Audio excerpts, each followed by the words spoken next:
Au lieu de désarmer l'Église, vous lui donnez des armes. Tout se borne à lui retirer le budget des cultes. Mais vous mettez par contre à sa disposition des biens soumis jusqu'à présent au contrôle administratif. Et vous les lui abandonnez en toute propriété, avec la faculté de les détourner de leur but et de les employer à la lutte contre la République. Vous spoliez la nation au profit de l'Église.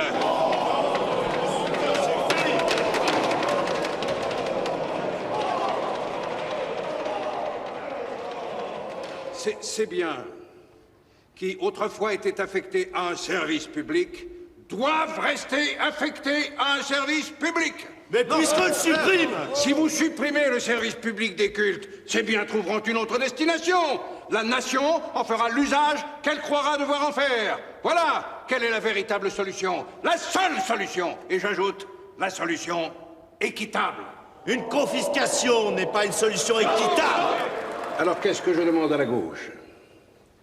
Je demande à la gauche de décider que l'Église, danger politique et danger social, doit être combattue de toutes les façons. Et je m'étonne qu'au moment où nous entreprenons contre l'Église un combat décisif, on nous demande de déposer les armes et de lui offrir un projet si libéral, tel qu'elle-même n'aurait jamais osé le souhaiter.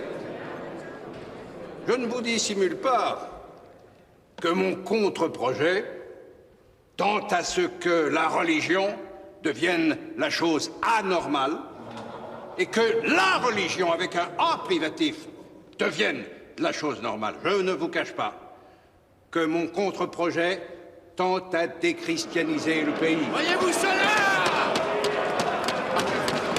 C'est une opinion, j'ai le droit de l'exposer. Je crois, messieurs, que le christianisme est un obstacle permanent au développement social de la République et à tout progrès vers la civilisation. Il faut le dire très haut, il y a incompatibilité entre l'Église et tout régime républicain.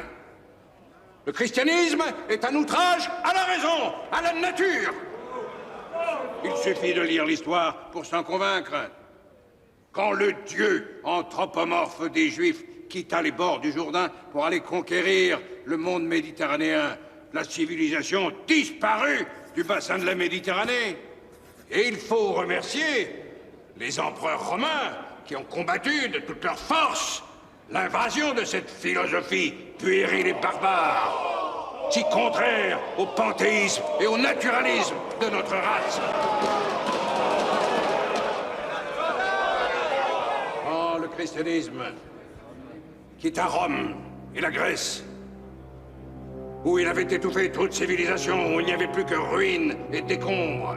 Quand il arriva en France, il n'y eut plus en notre pays ni art, ni lettres, ni science. Et il fallut la Renaissance, la Révolution française, pour redonner au cerveau de notre race sa toute-puissance et sa possibilité de progrès. Sous l'influence du judéo-christianisme, toute lumière avait disparu, il n'y avait plus que ténèbres. Aujourd'hui encore, combien de progrès ne sont pas réalisés parce que nous traînons derrière nous le lourd boulet du judéo-christianisme, avec son cortège de préjugés et de mensonges conventionnels. Le tourment de l'infini, direz-vous, ne faut-il pas le satisfaire? Que faisons-nous de l'idéal religieux? Il est vrai, messieurs, nous avons tous plus ou moins le tourment de l'infini. Et je vous assure qu'à gauche, nous nous penchons volontiers sur le problème de l'infini. Mais nous ne cherchons pas à le résoudre, car à nos yeux, il ne peut pas être résolu. Nous ne comprenons pas l'infini de la même façon que vous. Pendant que vous prétendez détenir la vérité, nous autres, nous voulons dire aux hommes et surtout aux enfants, personne ne détient la vérité. À toi, jeune homme, avec l'acquis de ton instruction, avec les données intellectuelles que tu pourras apprendre dans les écoles publiques et dans tes études personnelles, à toi de te constituer ta philosophie personnelle et de trouver ta manière d'envisager le problème de l'infini. Et nous n'admettons pas qu'un homme, le prêtre, vienne nous imposer ses idées, ni dogme, ni religion. Je veux citer un prospectus que j'ai reçu. Ses auteurs trouvent leurs adresses dans le bottin et l'envoient à tout le monde. Il s'agit des religieuses franciscaines de Romorantin.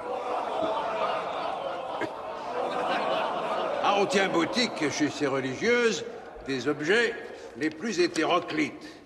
Pour une somme modique, on vous adressera le scapulaire de Saint-Antoine, propre à faire retrouver les objets perdus, ou encore une bénédiction miraculeuse de Saint François d'Assise, imprimée sur étoffe, avec le portrait. On vend aussi une amulette, dont le principal effet est de favoriser les accouchements, ou la collection des prières qui vous font gagner tous les procès.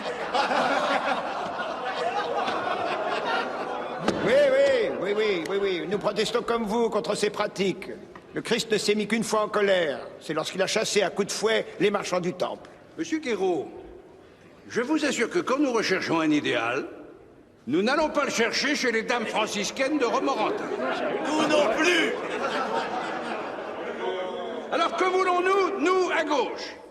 Eh bien, nous voulons que les hommes se préoccupent un peu plus du monde extérieur, qu'ils sachent se faire leur paradis sur Terre sans aller le chercher dans un monde imaginaire. En attaquant les religions, nous faisons œuvre de progrès social. Nous tentons de faire disparaître un des moyens les plus puissants que possède encore la bourgeoisie pour tenir le peuple en esclavage.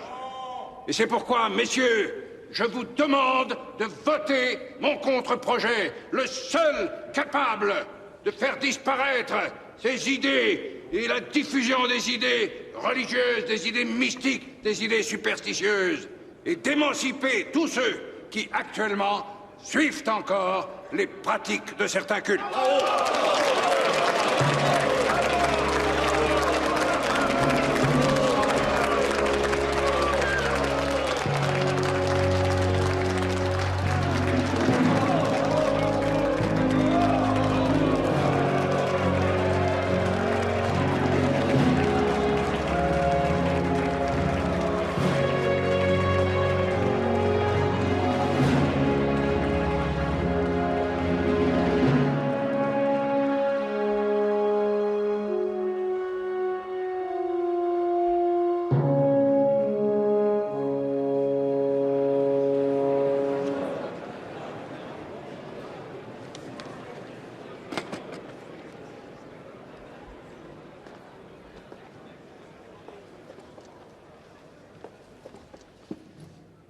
S'il fallait donner un nom au contre-projet de M. Allard, je crois qu'on pourrait justement l'appeler projet de suppression des églises par l'État. Très bien. Vraiment, au lieu de compter sur la seule puissance de la raison et de la vérité, notre collègue, dans sa hâte d'en finir avec la religion, se tourne vers l'État et il l'appelle au secours. Ah, il l'appelle au secours de la libre pensée et il le somme de commettre au service de la libre pensée la même faute qu'il a commise au service de l'Église, et que nous n'avons cessé, nous, libres penseurs, de lui reprocher. Eh bien, cela, ça n'est pas la conception de la libre pensée, du moins telle que je l'interprète. Nous avons déposé devant la Chambre un projet de séparation très net, mais en même temps très large, très équitable, sachant concilier les droits et les intérêts de l'État avec le souci de la liberté de conscience. C'est à l'heure actuelle le seul projet dont le vote soit possible, et j'ajouterais même désirable. Je supplie mes amis d'extrême gauche de résister au désir de faire une manifestation anticléricale qui non seulement resterait inefficace, mais pourrait mettre aux mains des ennemis de la République une arme dangereuse. Je connais mon ami Allard. Je sais combien il est perspicace, avisé, je connais son attachement à la République. Et je reste convaincu qu'en déposant son contre-projet, il aura surtout voulu exposer devant la Chambre sa doctrine philosophique en matière de religion. Et bien moi, je me félicite de cette initiative, car elle nous aura permis d'entendre un discours plein de verve, de fantaisie et d'originalité. Enfin, surtout beaucoup de fantaisie. Et d'ailleurs, elle aura aussi permis à ce côté de l'Assemblée de constater qu'il y a des nuances, et qu'entre le contre-projet de M. Maurice Allard et celui de la Commission, une certaine distance reste à parcourir.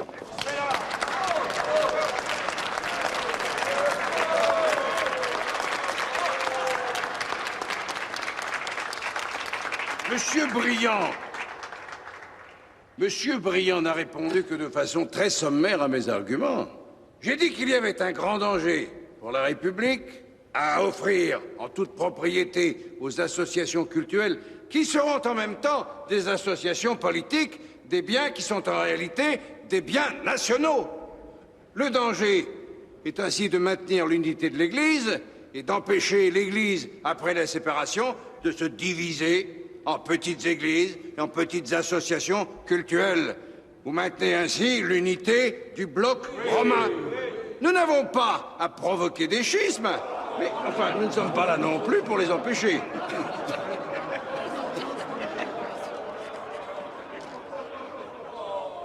La parole est à Monsieur Jean Jaurès.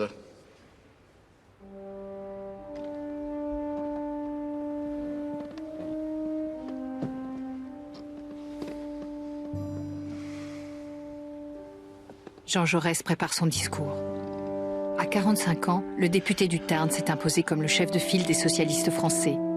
Normalien, professeur de philosophie, c'est lui qui, en avril 1905, s'apprête à fédérer les différentes tendances du mouvement ouvrier en un seul et même parti politique, la SFIO, section française de l'Internationale ouvrière.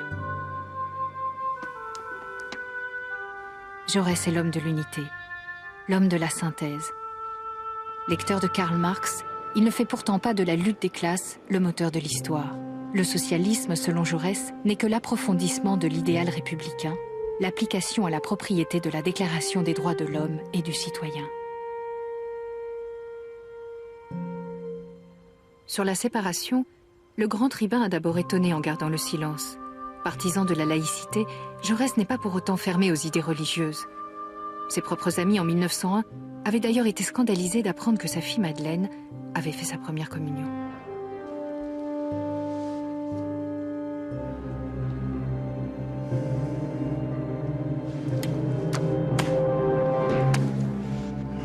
On sait maintenant que le silence de Jaurès était purement tactique. Le leader socialiste peaufine ses arguments. Son papier restera dans sa poche, car Jaurès parle sans aucun texte sous les yeux, mais les députés s'attendent à un discours décisif. Aristide Briand et Maurice Allard, tous deux socialistes, défendent deux textes différents et inconciliables. Seule l'intervention de Jean Jaurès peut décider l'extrême gauche à appuyer la commission. L'article 4 en particulier déplaît aux anticléricaux. La création d'associations cultuelles conformes aux vœux des évêques leur semble une concession exagérée. Les plus acharnés ne cachent pas leur volonté de faciliter les schismes pour affaiblir l'Église de Rome. Si les associations cultuelles se constituaient en dehors de la hiérarchie ecclésiastique, sur un modèle démocratique, de multiples dissidences viendraient rompre l'unité de l'Église catholique et ruiner l'autorité du pape. C'est ce que recherchent les anticléricaux. Aristide Briand, qui ménage l'Église pour assurer les modérés, doit aussi convaincre les libres penseurs pour avoir une majorité. La gauche va-t-elle s'unir ou se diviser ? La parole est à Monsieur Jean Jaurès. Tous les observateurs s'accordent à reconnaître qu'un éclatement du camp républicain serait fatal à la séparation.